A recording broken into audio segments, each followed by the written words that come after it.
चलिए काला अशोक में लिखिए। दो तीन चीजें हैं।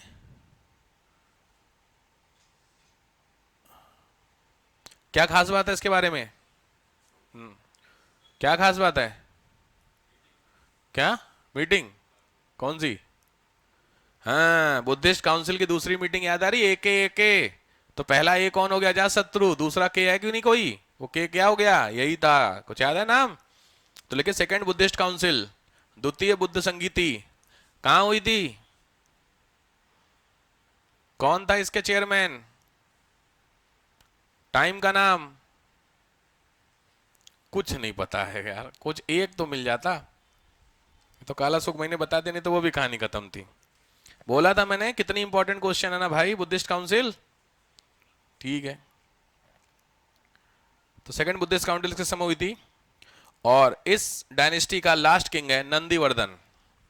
जो डायनेस्टी चल रही थी तुम्हारी नागा डायनेस्टी का लास्ट किंग है नंदीवर्धन। Last king Nandivardhan. कुछ खास इंपॉर्टेंट है नहीं डायनेस्टी, लास्ट किंग नंदीवर्धन। ठीक, एक एक करके सब खत्म होते जाएंगे। तो लास्ट किंग है नंदीवर्धन। नंदीवर्धन को खत्म किया नंदा डायनेस्टी ने। तो हेडिंग डालिए नंदा डायनेस्टी। नंदा डायनेस्टी में भी आपने सुनी होगी। नंदा डायनेस्टी। महापद्म नंद का नाम सुने हो? घनानंद का नाम सुने हो? घनानंद का नाम नहीं सुने हो? चाणक्य का नाम सुने हो? सुने हो? अभी दिखा दो। बढ़िया। चाणक्य कौन थे? मस्त क्रिकेटर। एडवाइजर थे चंद्रगुप्त मौर्य के। अशोक से कोई रिलेशन? कुछ लोग अशोक के गुरु बोल देते हैं, खतरनाक प्राणी होते हैं कुछ। उनको लगता है अशोक काबिल आदमी तो उन्हें गुरु बोल दो। चंद्रगुप्त उससे ज्यादा काबिल था। किसी भी डायनेस्टी का फाउंडर हमेशा, क्योंकि देखो क्या है, बाप ने अगर प्रॉपर्टी खड़ी की तो बेटे ने उस प्रॉपर्टी को आगे बढ़ाया तो समझ में आया। तो बेटे ने कितना इंपॉर्टेंट हुआ। पीछे स्ट्रगल किसने किया? पिताजी ने। भाई मुकेश अंबानी से ज्यादा बेहतर कौन थे? धीरू भाई अंबानी।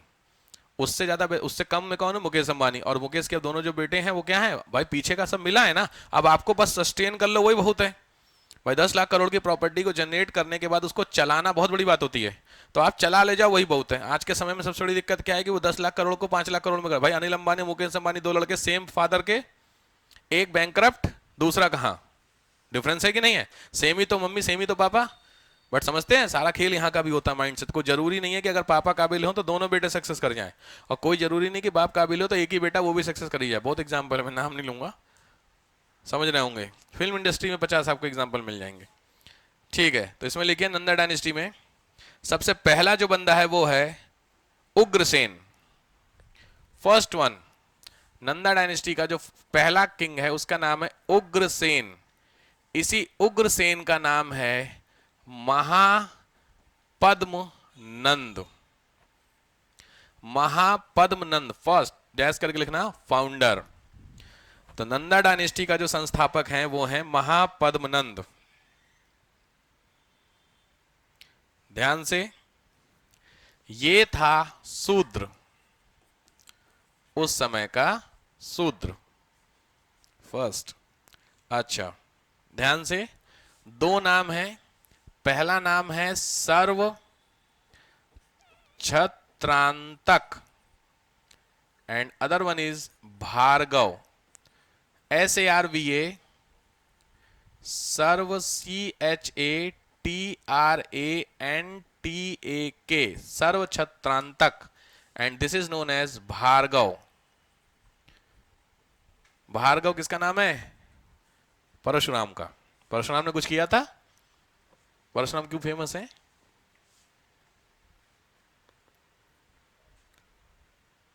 कसम से बता रहा हूं ना मैं। अब पर हैं? विष्णु अवतार है तो फेमस क्यों है? विष्णु अवतार इसलिए एक्स के लिए फेमस है। तो एक्स उस समय 20,000 घर में एक एक्स होती थी। क्या? उनका बाण था कुछ? भगवान ही मालिक है यार। परशुराम का किसी को पता ही नहीं क्यों है। कुछ तो कारण होगा परशुराम का नाम।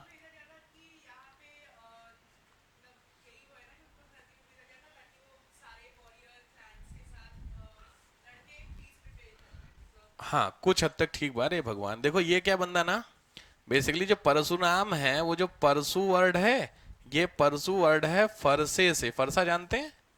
एक्स जैसा ही होता है। कुल्हाड़ी थोड़ी सी पतली होती है, फरसा कुछ इस तरीके का होता है, समझ रहे हो, लाइक दिस तरीके, ऐसे करके। अब आ रहा समझ में डिफरेंस? आ रहा? ये है तुम्हारा। और कुल्हाड़ी कैसी होती है आपने देखी है, कुछ इस तरीके की। डिफरेंस है लगभग लगभग में। तो वो ये कंटेन करते थे, फरसा, उनसे नाम परशुराम पड़ा है।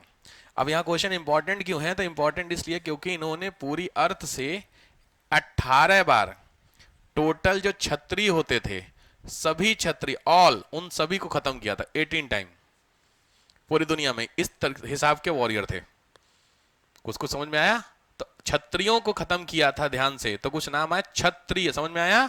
ये बंदा कौन है? शूद्र। नाम क्या है? सर्व छत्रांतक। सभी, छत्रा मतलब क्षत्रिय, अंतक मतलब अंत करने वाला। अब आया समझ में? तो ये है सर्व छत्रांतक। इट मींस इन्होंने भी क्या किया था, इस बंदे ने भी क्षत्रियों को खत्म किया था अपने आसपास के एरिया से। दैट्स व्हाई इनको नाम दिया गया सर्व छत्रांतक। क्लियर हुआ? चलो, पहला नाम बहुत इंपॉर्टेंट है ये। फिर आता है, हाँ, जब इन्होंने, याद रखना, इस बंदे ने खत्म किया था तो इसने 2 टाइटल लिए थे। एक नाम है एक छत्र और दूसरा नाम है एकराट। एकराट और एक छत्र, ये 2 इसने टाइटल लिए हैं बंदे ने। किसको हराने के बाद? क्षत्रियों को हराने के बाद। एकराट और एक छत्र, EAKCHATRA, Ekchhatra, and other one is Ekrat. Other one is Ekrat. मैं इसको हटा ही देता हूं। एकराट, एकराट। अब आता है, टोटल इसके 8 पुत्र, 8 सन। टोटल इसके 8 सन। किसके? कौन है? महापद्मनंद। हाँ, 8 सन। 8 सन में से लिखो, सबसे बड़ा है घनानंद। 8 लड़कों में जो सबसे बड़ा लड़का है वो है आपका घनानंद। यही बंदा है घनानंद। फालतू आदमी है, बहुत उतना इंपॉर्टेंट नहीं है, क्योंकि चंद्रगुप्त मौर्य ने इसीलिए हटाया था। बोलो, इन्हीं को घनानंद में लिखिएगा। Ghananand parallel to Alexander, Sikandar का समकालीन। पैरेलल टू अलेक्जेंडर, सिकंदर के समय के आसपास की कहानी। सिकंदर का नाम सुने हैं? सिकंदर सुने हैं? कहां से आया था? कहां से? हाँ, कहां? मैकडोनिया सुने नहीं आप लोग? मैकडोनिया, ग्रीक सुने? ग्रीस। ठीक, अभी दिखाऊंगा मैं आपको सिकंदर की कहानी में। Parallel to Alexander. और इसी का नाम कई जगहों पे, घनानंद का नाम आपको मिलेगा अग्रमीज। अग्रमीज, AGRAMEEZ, अग्रमीज। इसी के समय, घनानंद के ही समय, सेनापति जो था, आर्मी का कमांडर, वही कमांडर था चंद्रगुप्त। तो चंद्रगुप्त क्या था? एक सिंपल सोल्जर था जो अपनी टैलेंट के बेसिस पे ये बना, क्या नाम, सेनापति बना। इसी चंद्रगुप्त के गुरु का नाम क्या था? चाणक्य। तो चाणक्य की कहानी अभी मैं बताऊंगा आपको, बड़ी बेहतरीन स्टोरी है। इसीलिए बोला जाता है कि एक गुरु निर्माण कर सकता है किसी भी चीज का। उस इसमें बहुत फेमस, चाणक्य बहुत फेमस माने जाते हैं इस चीज को लेकर के। बुक का नाम चाणक्य की वर्षा, सुने हो? ठीक। तो घनानंद थोड़े से, मैंने बोला ना, रसिक आदमी थे। रसिक समझते? रसिक नहीं समझते? बल्लाल देव है, बस वैसे थे। हाँ, तो हुआ क्या था, एक्चुअली कहानी कुछ इस तरीके से थी कि ये मगध के क्या है, अप्रोक्सीमेट किंग बने हुए हैं यहाँ पर। इस इलाके में ऑब्वियस बात है, राजा बन के बैठे थे मगध वाले इलाके में। और यहां से किसका अटैक हो रहा था? अलेक्जेंडर का। और ये जो उस समय के चाणक्य थे, ये इनके क्या थे? एडवाइजर थे। राजगुरु समझते हो? चीफ एडवाइजर, पॉलिटिकल एडवाइजर किसके होंगे? घनानंद के। तो जब यहां से इसने अटैक किया तो जो घनानंद साहब थे वो गए मिलने के लिए। किससे? ओ, घनानंद कह रहा हूं, चाणक्य किससे मिलने गए? घनानंद से, कि सर आपकी जो टेरिटरी है वहां पर एक खतरनाक एनिमी है, नेम एज क्या, अलेक्जेंडर, वो अटैक कर रहा है, इस बात को बताने के लिए। लेकिन भाई साहब इतने बिजी थे कि ये भाई साहब ने बुलाया नहीं चाणक्य को। समझ रहे हो? मिलने के बाद, चाणक्य का काम पॉलिटिकल एडवाइजर, मतलब कुछ राय देने जा रहे होंगे, बट चाणक्य को बुलाया ही नहीं। अच्छा, पता चला कि जो सर है अंदर बिजी हैं थोड़े से, कोई दिक्कत नहीं, भाई चाणक्य वेट कर रहा है क्योंकि राजा तो राजा है। तो चाणक्य साहब वेट कर रहा है, वेट करते करते जब थक गए तो फिर बोले यार ये क्या मतलब है, ऐड देखते हो 1 आवर लेटर, नहीं आता है। तो 1 2 3 आवर जब निकल गए तो फिर उसके बाद मूड खराब हो गया, यार क्या चक्कर है। तो ये ना खुद ही घुस गए उस कोर्ट में, उनके राज दरबार में। तो देखा ये भाई साहब डांस देख रहे हैं। मैंने बोला रसिक, तो डांस देख रहे थे। तो यार मतलब दिमाग तो खराब होगा कि नहीं होगा, यहाँ पे बैठ के नौटंकी हो रही है और आप यहाँ बैठ के डांस देख रहे हो। भाई डांस मेरी बात सुन लो, उसके बाद देख लो, कोई दिक्कत। राजा को आप मना तो नहीं कर सकते हैं, लेकिन कम से कम जो बात कही जा रही वो सुन तो लो। और इकोनॉमिक एडवाइजर अगर आपका गुरु आया तो बेवकूफ तो है नहीं कि फालतू बात करने आया होगा, कुछ कहने ही आया होगा। तो जब आए तो चाणक्य को बताया, वो चाणक्य गुस्सा बहुत आया चाणक्य को कि क्या नौटंकी करके रखी हो, तुम्हें मैं बताने आया ये वो करके। तो जो ये भाई साहब थे घनानंद, इन्होंने थोड़ी नी इंसल्ट कर दी। इंसल्ट करने के बाद चाणक्य ने थोड़ा बोल दिया, क्योंकि काबिल आदमी कौन है, गुरु ना भाई। गुरु आपसे ज्यादा जानता तभी तो सिखा रहा है। तो थोड़ा चाणक्य ने भी बोल दिया इनको लेकर के, तो इसने चाणक्य को भगा दिया वहां से, बाहर फिकवा दिया कोर्ट से। और जब कोर्ट से बाहर फिके तो फिर इंसल्ट हुई भाई साहब, क्योंकि भाई सीधी बात है, क्योंकि देखो नॉलेज की कदर होनी चाहिए, बंदे की कदर करो ना करो। तो जब बाहर गए तो चाणक्य ने वही कसम खाई थी। क्या कसम थी कि जब तक तुमको मैं इस कोर्ट से यानी इस गद्दी से, थ्रोन से उतार नहीं दूंगा, तब तक मैं अपनी शिखा को नहीं बांधूंगा। शिखा समझते हैं, चोटी। उसके बाद से चाणक्य की जितनी भी इमेजेस आप देखेंगे उन सभी इमेजेस में चाणक्य की क्या है, खुली हुई है चोटी। ठीक है, ये सारी कहानी आपको मैं एक बार दिखाता हूँ, सबको दिखाता हूँ हर बैच में, सीखो। वही वाली स्टोरी मिल जाए अगर आपको।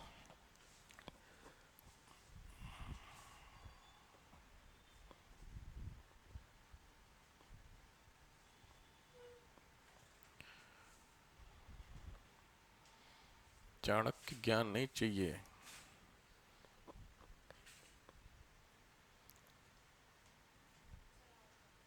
आया कुछ की कहानी, धनानंद लिखा है, कोई नहीं, धनानंद धनानंद की स्टोरी मैं आपको दिखाना चाह रहा हूं। देखो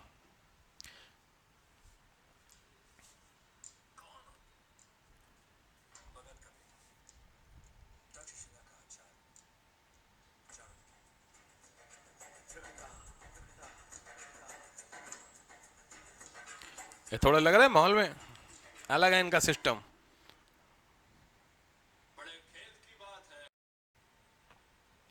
डन, क्लियर। तो चाणक्य के बारे में तो हाँ, कहाँ थे हम लोग, गणानंद को हटाया और उसकी जगह कौन आता है, चंद्रगुप्त यहाँ पर आता है। खैर इसके में लिख लो 312 में, 322 में, 322 बीसी, 322 बीसी में मर्डर्ड बाई चंद्रगुप्ता।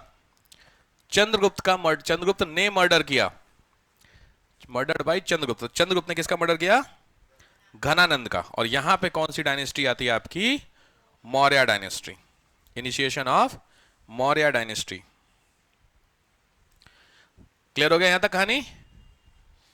चलो, तो मौर्य डायनेस्टी पढ़ने से पहले थोड़े से अटैक, क्योंकि कंटेम्प्रेरी अटैक है ना उसका, अलेक्जेंडर का। तो मौर्य डायनेस्टी शुरू को से पहले अटैक्स पढ़ लेते हैं। हेडिंग डालो, foreign attacks, foreign invasions. Heading foreign इन्वेशन, विदेशी आक्रमण। भारत में विदेशी, तो ध्यान रखना अलेक्जेंडर का पहला अटैक नहीं था भारत में, अलेक्जेंडर से पहले भी अटैक हो चुका है इंडिया में, मैं बता देता हूं, लिखो foreign attack.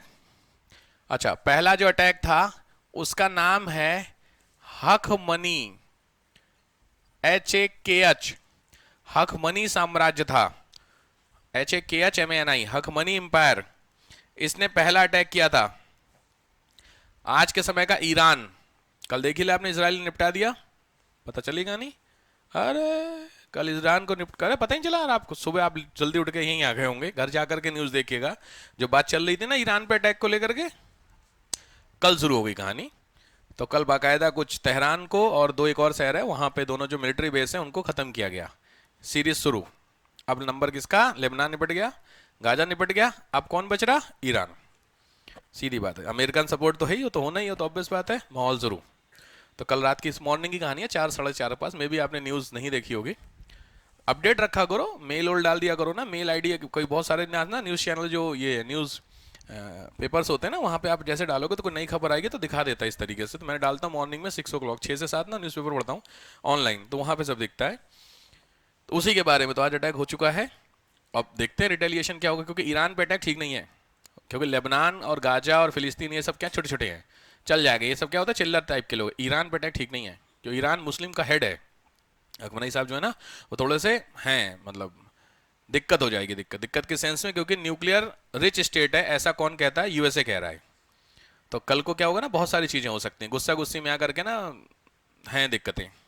Let's see, retaliation come chances हैं ईरान करेगा, क्योंकि ईरान ने मारा, ईरान लेबनान वाली लड़ाई में जबरदस्ती घुसा, समझ रहे बात को लेकर के, क्योंकि अब इसराइल ने लेबनान को कर रहा था, तो लेबनान जो बंदे ग्रुप है क्या नाम है उसका, हिजबुल्ला, तो जो हिजबुल्ला ग्रुप है वो क्रिएटेड बाय लेबनान है, ईरान है। तो इसलिए वहां ईरान के जो लोग थे उन्होंने ईरान को बोला कि चूंकि तुमने उसको किया है और उसको कोई मार रहा है तो तुम्हारी रिस्पॉन्सिबिलिटी है उसको मारो, समझ रहे हो। तो इसलिए ईरान ने अटैक किया था उस पे, इसराइल पे बनता नहीं था यहाँ पे इसराइल का, ईरान का अटैक, बट लॉजिकली ऐसा हुआ। तो अब सीधी बात है, इसराइल की जो गवर्नमेंट है और इसराइल की जो पब्लिक है, पब्लिक जनता सवाल पूछेगी किससे, गवर्नमेंट से, तुमने क्या किया, ईरान ने मारा तुम्हें, तो ये उसी का क्या हुआ, रिटेलिएशन हुआ है। तो अब चांसेस कम है, क्योंकि एक बार इधर से मारा, एक बार इधर से, बदला पूरा हो गया। अब अगर सीधी बात है तो अब क्या होगी, सीधे फ्रंट की लड़ाई होगी, और फ्रंट वार ईरान के साथ थोड़ी सी दिक्कत है, ठीक है, थोड़ा सा रेडिकल है ईरान, तो रेडिकल में ना थोड़ा सा है समस्याएं हैं, क्योंकि ये फाइट बहुत पेंडिंग फाइट है, क्योंकि ये फाइट इजराइल ईरान की नहीं, ये फाइट यूएसए और ईरान की फाइट है। यूएसए बहुत दिनों से ट्राई मार रहा, 2006 से जब इराक पे अटैक हुआ था, सद्दाम हुसैन को जब 3 में फांसी दी गई थी, 2006 के बाद से यूएसए बड़ा ट्राई मार रहा था ईरान भी आ जाए, क्योंकि इराक तो कंट्रोल में आ गया यूएसए के, ईरान और आ जाए। ईरान इराक ये दो मेजर कंट्री है ऑयल प्रोड्यूशन, और आने वाले दिनों में आज से 10 20 50 साल बाद सारा खेल किसका है, तेल का। तो तेल वाले इलाकों पे कंट्रोल कर लो, ज्यादा अच्छा है। तो इराक तो आपके हाथ में आ गया, ईरान नहीं आया, क्योंकि ईरान के जो किंग थे उसको थोड़ा इश्यूज थे। तो ईरान के चक्कर में बहुत दिनों से पड़ा हुआ था कौन, यूएसए, डायरेक्ट अटैक कर नहीं सकता, सऊदी का दोस्त है, सऊदी से दुश्मनी अमेरिका ले नहीं सकता, क्योंकि अच्छी खासी डील है यूएई और सऊदी की, जो एक्सपोर्ट इंपोर्ट है यूएसए से अच्छा होता है, 3rd नंबर पे यूएई है, कहाँ का जो यूएसए भेजता है। तो सऊदी का दोस्त है, तो डायरेक्ट तो हो नहीं सकता, तो क्या ढूंढो, अल्टरनेट। तो अल्टरनेट क्या था, इसराइल, इसीलिए इसराइल को प्रोवोक किया गया, और करते करते करते बोला गया, क्यों समझो इतना, इसको जरा समझो क्रोनोलॉजी, कैसे समझो, क्योंकि ईरान को माहौल बनाया गया क्या, कि आप ईरान से छोड़ा, यहां पे कौन है, इसराइल, जरा समझो, और यहां पे कौन है, लेबनान। तो ईरान और इसकी, इसराइल और लेबनान की आपस की फाइट में ईरान को जबरदस्ती कुदवाया गया, रीजन समझ रहे हो कैसे, और क्योंकि पता था अगर ईरान इसमें कूदेगा तो इसराइल फिर इस पर रिटेलिएट करेगा, और इसराइल किसका है, यूएस सपोर्टेड डायरेक्ट, तो इसमें कायदे वाली, अब इसमें इसराइल में सीधे सीधे कौन इन्वॉल्व है, यूएसए। कल प्रेस रिलीज हुई यूएसए में कि हमें पता था कि आज करने जा रहा है, क्योंकि इसराइल एक भी अटैक बिना यूएस की परमिशन के नहीं कर सकता है, क्योंकि यूएस का सपोर्ट है तभी, भाई साहब इसराइल ये है, और चारों तरफ इसराइल के कौन है, इसके दुश्मन। तो आपको लग रहा है अकेले दम पे कर सकता है, पॉसिबल नहीं है, उसके लिए कोई तो चाहिए, और वो कोई कौन, दुनिया की जो सबसे बड़ी सुपर पावर है, समझ रहे हैं, वो है यूएसए। तो यूएसए का सपोर्ट इसराइल को तभी तक है जब उसकी बात सुनेगा, तो इसराइल की हर इवेंट की जानकारी यूएसए को है। तो जानबूझ करके ये जो लड़ाई हो रही थी, ये दोनों लड़ाई में, क्योंकि लेबनान का कौन था, हिजबुल्ला, और जो हिजबुल्ला था, ये जो बंदा है, मतलब हिजबुल्ला जो एसोसिएशन है, ये किसने बनाया था, ईरान ने बनाया था, किसके अटैक में, इसराइल के अगेंस्ट में। खेल समझ में आया। तो लेबनान के हिजबुल्ला को खत्म करवाया इसराइल से। अभी तो कल तो हिजबुल्ला का सब, हिजबुल्ला ऑलमोस्ट निपट गया, कुछ नहीं बचा, क्योंकि हिजबुल्ला का जो फंड अंड है वो सब मिल गया उसको, इसराइल की आर्मी को मिल गया। 4 के तो पता है, देखो यही होता है, दिखती 450 मिलियन डॉलर इतना कैश मिला है एक हॉस्पिटल के बेसमेंट से लेबनान के।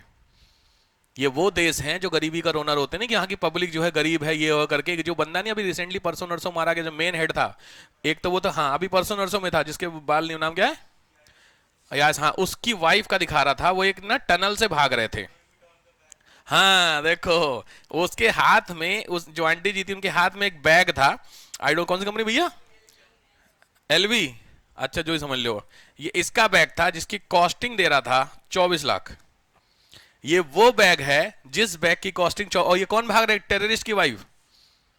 आप समझ रहे हैं किस हिसाब से काटा जा रहा है, बेवकूफ बना बना करके आपको, लोगों को धर्म के नाम पे किस लेवल पे ले जाकर के बेवकूफ बनाया जा रहा है, और खुद का क्या सिस्टम हो रहा है, देखिए क्या लेवल की लाइफ हो रही है। 24 लाख का अगर बैग है तो बाकी का हिसाब किताब खुद समझ जाइएगा। इतना कैश मिला है किसके पास, लेबनान के हिजबुल्ला के हेडक्वार्टर पे। हिसाब समझो, ये वो देश है जो क्या बोलते, गरीबी हमारे साहब है नहीं साहब, दिक्कत है, कैसे हम काम करेंगे, सोचो। तो जनता, क्या बोलूं मैं जनता को, समझ रहे बात को लेकर, ये दिक्कतें हैं। तो पैसे की समस्याएं कहीं नहीं है। तो ये खेल में अब कौन इन्वॉल्व होगा, ईरान को ना चाहते हुए भी, क्योंकि डायरेक्ट मैंने बताया यूएसए ईरान की फाइट पॉसिबल ही नहीं है। दोनों न्यूक्लियर रिच स्टेट, पॉसिबल नहीं है। तो ईरान को इधर से नहीं ऐसे लेकर के आओ मैदान में, और आ गया इजराइल। जब गुस्सा हुआ हिजबुल्ला जब खत्म होता गया तो वहां की जो पब्लिक थी उसने क्या पूछा ईरान से कि आप क्या कर रहे हो भाई, क्योंकि आप ही एसोसिएशन वो रोज मार के चला जा रहा है इजराइल, तो आप क्या कर रहे हो? कोई नहीं। तो उस रात को 20-25 दिन देखे थे, 200 मिसाइलें फोड़ी, तो 200 मिसाइलें इसके ऊपर जब डाली तो ऑब्वियस है यहाँ की पब्लिक क्या पूछेगी, आप क्या कर रहे हो? अब तो सीधी बात है, क्या करें साहब? अब देखो अब ये सीधी सीधी फाइट हो गई। अब यही वो चाह रहा था, कौन? यूएसए। हो गया माहौल। अब ईरान अटैक, इसका ईरान इजराइल की फाइट, सोचो ये फाइट कन्वर्ट हो गई, यानी ये वाली जो फाइट थी इधर शिफ्ट हो गई, और इसमें ईरान को सपोर्ट किसका मिलेगा? Muslim countries. और यहां किसका सपोर्ट है? यूएसए का सपोर्ट। अब इसमें कौन घुसेगा? रशिया इन्वॉल्वमेंट होगी। रशिया ईरान अच्छी खासी दोस्ती है, क्योंकि ईरान में जितना भी ड्रोन सिस्टम है वो सब रशियन ड्रोन है। तो रशिया आएगा, जब रशिया आएगा तो सीधे, तो रशिया किसका दुश्मन? यूएसए का। यूएसए की फाइट यहां पे चल रही है। अब इसमें इन्वॉल्व कौन होगा? चाइना, क्योंकि अमेरिका के जितने भी हैं, चंद वो गलत नहीं बोला यार, जो थर्ड वर्ल्ड वॉर का कॉन्सेप्ट आ रहा है ना, वो धीरे धीरे मूव ऑन हो रहा है।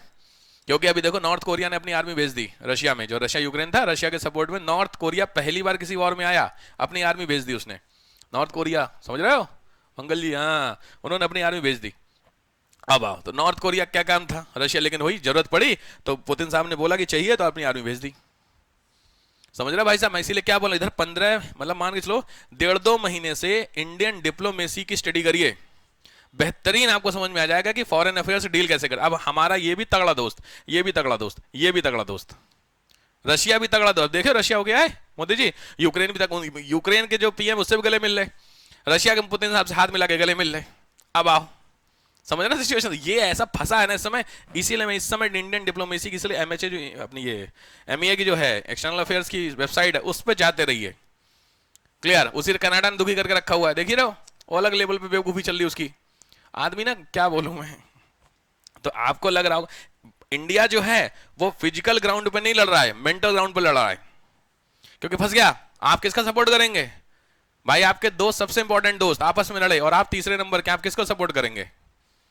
हिसाब समझ में आया? फंस गए। सेम कहानी इंडिया की है, किसी एक को भी नहीं कर सकता। अभी कल भी मोदी जी का ट्वीट आया उस पर, क्या कि जो वेस्टर्न एशिया में लड़ाई हो, उनको देखो इंडिकेशन सबको रहते हैं, हर किसी को पता था ना कब अटैक होने वाला है, पता तो था ना अटैक होने वाला है। हाँ, हमारी मीडिया को पहले पता चल गया था फला दिन हो जाएगा। नहीं, ये 2-3 चैनल उनको तो लगी रहा, बस कल ही फूट रहा, कल ही फूट रहा, कल ही, कल कभी तो आएगा ही। अब देखा हमने, पहले आपको बताया था कि कल ही फूट रहा। अरे यार बेवकूफ हो, क्या बोलूं मैं। खैर ये समझ में आया? तो सोचो कल ही ट्वीट आया मोदी जी का शाम को करीब एक्स पे, एक्स है ना, हाँ, तो उस पे क्या कि जो वेस्ट एशिया में अशांति फैली है उसके खिलाफ है भारत, मतलब there is going to something. हो गया शाम को, रात में देख लीजिए कहानी क्या हुआ। कहानी आपके सामने, कुछ करीब करीब 28-29 मिसाइल्स हैं वो गई हैं। अच्छा, पहली बार कल पता चला इजराइल के पास भी वो डिफेंस सिस्टम है, उसके पास, ईरान के पास। हाँ, मैं वही कह रहा हूँ, उसके पास भी जो हमारा S-400 जो हमारे पास है उसका जो पुराना वर्जन है वो ईरान के पास है। बताओ, मतलब इजराइल की मिसाइलें हवा में मार रहा है ईरान। माहौल में चल रही कहानी भाई साहब, तो किसी को हल्के में मत लीजिए। बस कहानी ये है, इसमें सबसे ज्यादा इंपैक्ट होगा आपके ऊपर। क्या? हमारे यहाँ पे सारी चीजें होने जा रही महंगी तगड़ी। पेट्रोल आएगा नहीं, पेट्रोल आएगा नहीं, सामान आएगा नहीं, सामान आएगा तो महंगे पेट्रोल से आएगा, महंगा पेट्रोल की कॉस्टिंग कहां से निकलेगी? महंगाई से। तो सामान बहुत महंगा होने जा रहा है भाई साहब। इसमें नुकसान क्या होगा? जो अमीर होंगे वो स्टॉक बचा के रखेंगे, गरीब आदमी भूखे मरेगा। सिचुएशन समझ रहे हैं? यही होती है, इसलिए ब्लैक मार्केटिंग शुरू हो जाएगी धीरे धीरे। अभी देखिएगा 2-4 दिनों जहां तेजी से खबर फैली, फिर पेट्रोल पंप पे लाइन देखना आप, नहीं होती है। इसलिए मैं भी आपसे कह दे रहा हूं, अगर गाड़ियां हैं तो फुल करा के रख लीजिए महीना भर आपके लिए, क्योंकि कुछ कह नहीं सकते हैं कल को अगर कुछ प्लस माइनस हुआ, कुछ भी नहीं कहा जा सकता है। इसीलिए थोड़ा सा महंगी की भर लीजिए घर में, क्योंकि हो सकता है। ये बिल गलत फहमी में रहना नहीं, अरे सर कुछ नहीं होगा, ये बहुत बड़ी गलत फहमी रहता है, अरे कुछ इंडिया कुछ, ऐसा कुछ नहीं है। आप लंबे जाएंगे, क्योंकि जो बीच में पड़ता है दोनों तरफ से मार खाता है। शादी सुने करवाते हैं जो, वो लड़की वालों से भी गाली सुनते हैं, लड़के वालों से भी, कि गलत लड़की दे दी नहीं, और लड़के वाले की तरफ से गलत लड़का दे दिया, तो गाली दोनों तरफ से सुनते। बस वही वाला हाल है इंडिया का, बेचारा किसकी सुने। ईरान उधर से कर रहा है, हमें सपोर्ट नहीं कर रहे, इजराइल उधर से कर रहा है, अच्छा तुम यार मोदी जी दोस्ती बहुत बनते हो, हमारे साथ क्यों नहीं हो? बताओ, ये है दिक्कतें। ठीक है, तो पहला अटैक लिखिए हकमनी। ये अटैक कहां से आया? ईरान से। इसके बंदे का नाम लिखो साइरस। ध्यान से, कई और इंपॉर्टेंट क्वेश्चन है। साइरस ये फर्स्ट पर्सन है जिसने इंडिया के ऊपर अटैक किया। कभी भी पूछे भारत में पहला बंदे का नाम, जिसने अटैक किया है, तो वो है Cyrus, first attacker in India. ठीक है, साइरस। दूसरा आता है, अच्छा ध्यान रखना, फेल मतलब ट्राई किया था, फेल हो गया था, पहला। दूसरा बंदा है दारा फर्स्ट, सेकेंड पर्सन जिसने अटैक किया था इंडिया के ऊपर, Dara first. Dara first, Dara first में लिख लो, ये उसी का सक्सेसर था, उसी का सक्सेसर था, उसी का लड़का था। लैस करके लिखो पास, पहला सक्सेसफुल अटैक इंडिया पे, इसने यही पास मतलब अटैक हो गया था इंडिया में, पास। इसके तीन हैं स्क्रिप्ट, बेहिस्तून, पर्सिपोलिस। ये जो मैं बात आपको बता रहा हूं, ये तीन स्क्रिप्ट है। पहली स्क्रिप्ट है Behistun, second is Persepolis, inscriptions हैं written on wall, Behistun, Persepolis and other one is नवसेक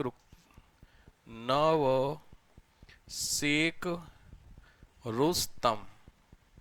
ये तीन हैं इंस्क्रिप्शंस जिसमें ये बात पता चली है कि धारा फर्स्ट नाम का एक बंदा था जिसने अटैक किया था और इंडिया को, मतलब आया था इंडिया में, एंट्री की थी।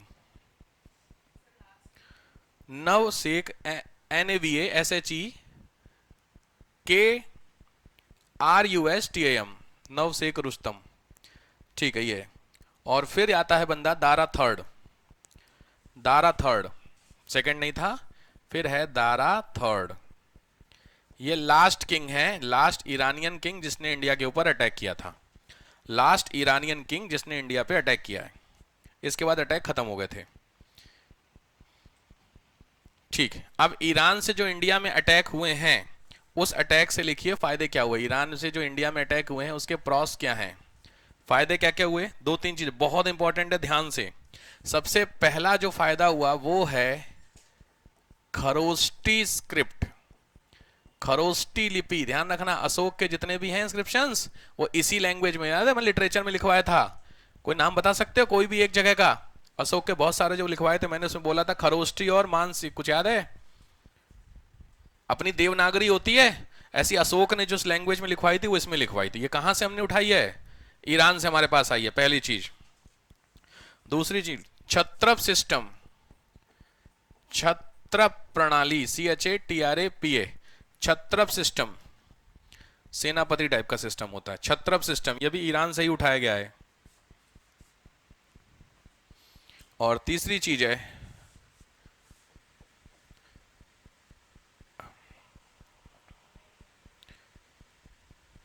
ड्राई फ्रूट, लिख लीजिए सूखे मेवे, ईरान से, यहीं से हमारा इनका ट्रेड स्टार्ट हुआ, जो कि प्रेजेंट टाइम तक सबसे ज्यादा चल रहा है ईरान से।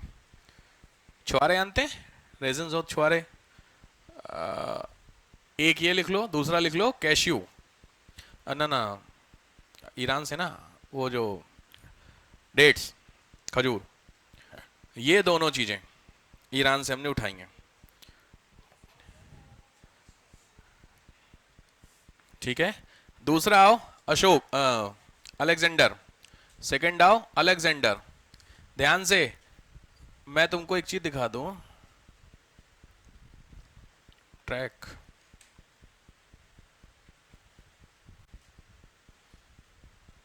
अगर आपको दिख जाए यहां से कहां से आ रहा है, इसमें बहुत इंपॉर्टेंट है। अलेक्जेंडर का जो अटैक हुआ था कहां से आया था, बड़ी समस्याएं हैं यार।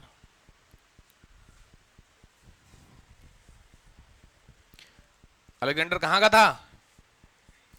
ग्रीस से। ठीक है, देखिए मोटा मोटी ये ट्रैक है जिस ट्रैक से उसने इंडिया में अटैक किया था। ठीक है, ये है ऑब्वियस बात है इटली, दिख रहा है यहाँ पे, ये है ब्लैक सी, ये है कैस्पियन सी, तो यहीं जो नीचे हिस्सा है ये ग्रीस का हिस्सा होता है, एथेंस वगैरह जो है। ठीक है, ये वाला यहां से स्टार्ट होकर के इधर की तरफ चलना शुरू किया, तो अलेक्जेंडर द ग्रेट, देख रहा है।